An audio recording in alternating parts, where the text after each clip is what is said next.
Olá, é com muita alegria que apresentamos o livro Tratado da Terra e da Gente do Brasil, de Fernão Cardim. Ele era um missionário e escritor português, nascido em Viana do Alentejo. Ele foi um dos primeiros a descrever os habitantes e os costumes do Brasil.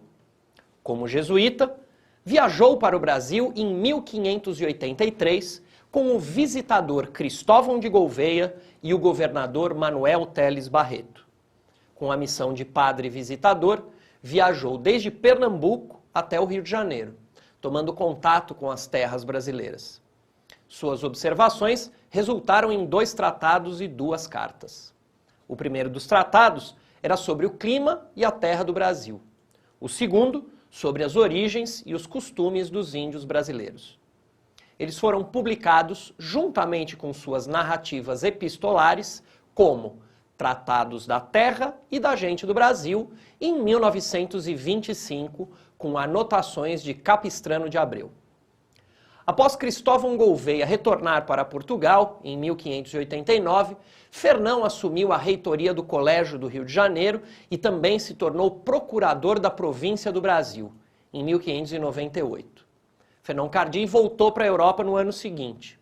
10 anos depois, retornando ao Brasil em 1600, foi aprisionado pelo corsário inglês Francis Cook, que lhe confiscou uma obra sobre a etnografia brasileira. O extenso título da obra é Do Princípio e Origem dos Índios do Brasil e dos seus costumes, adoração e cerimônias. Essa obra foi publicada na Inglaterra quase 3 séculos depois. Quando foi libertado, Cardim retornou ao Brasil como provincial da companhia, cargo que desempenhou por 5 anos. Ele também foi reitor do Colégio da Bahia, onde teve como discípulo o padre Antônio Vieira. Cardim é autor de obras de interesse histórico e literário. Ele criticou os senhores de engenho e suas maldades contra os índios. O Tratado da Terra e da Gente do Brasil é composto por 2 capítulos. O primeiro versa sobre o clima e a terra do Brasil, além de outros temas, como os animais e as árvores. O cronista também se dedica a escrever sobre seres maravilhosos, como homens marinhos e monstros do mar. O segundo capítulo, chamado Do Princípio e Origem dos Índios do Brasil e de seus costumes, adoração e cerimônias, relata a vida dos povos ameríndios, como seu modo de vestir, comer, beber e dormir. O autor descreve as suas casas, a maneira como criam os seus filhos e algumas das suas cerimônias. A obra possui grandes blocos temáticos, cuja divisão segue os moldes dos autores da Antiguidade e da Idade Média. Primeiro, ele descreve animais terrestres, marinhos e aéreos. Depois, ele se detém na descrição de diversas espécies de árvores, arbustos e plantas. É importante salientar a maneira como o autor faz as suas descrições. Ele procurava sempre mostrar a utilidade e a melhor forma de aproveitar as riquezas naturais. Por outro lado, o cronista também analisa aspectos negativos ou malefícios provocados pela mesma natureza. A literatura de cronistas e viajantes foi a grande responsável por difundir informações sobre as terras do Novo Mundo.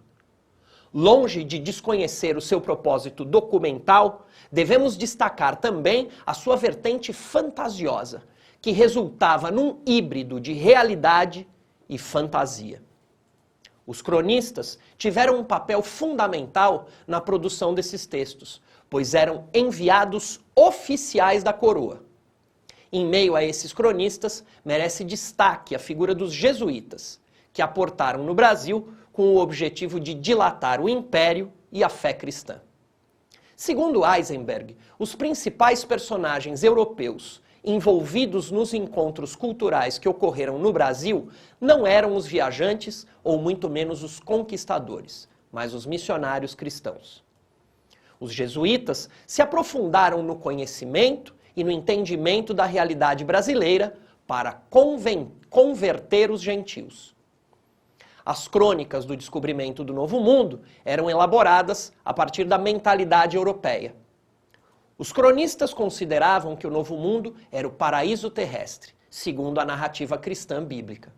Além disso, o autor da crônica tinha que sustentar os seus relatos para atender às expectativas do velho mundo. As demandas políticas e econômicas foram determinantes na organização das informações colhidas e apresentadas no discurso da colonização. Esses escritos serviam de manual para futuras viagens e funcionavam como suporte na elaboração de projetos para as colônias, por isso eram muito populares. Os tratados de Fernão Cardim assumem lugar importante no conjunto das fontes acerca da experiência quinhentista, compondo, com um conjunto mais amplo de textos e que garantiam exatamente por suas descrições as condições para a colonização. Para mais informações sobre as habilidades trabalhadas nesta obra, consulte o material digital do professor. Obrigado e até a próxima.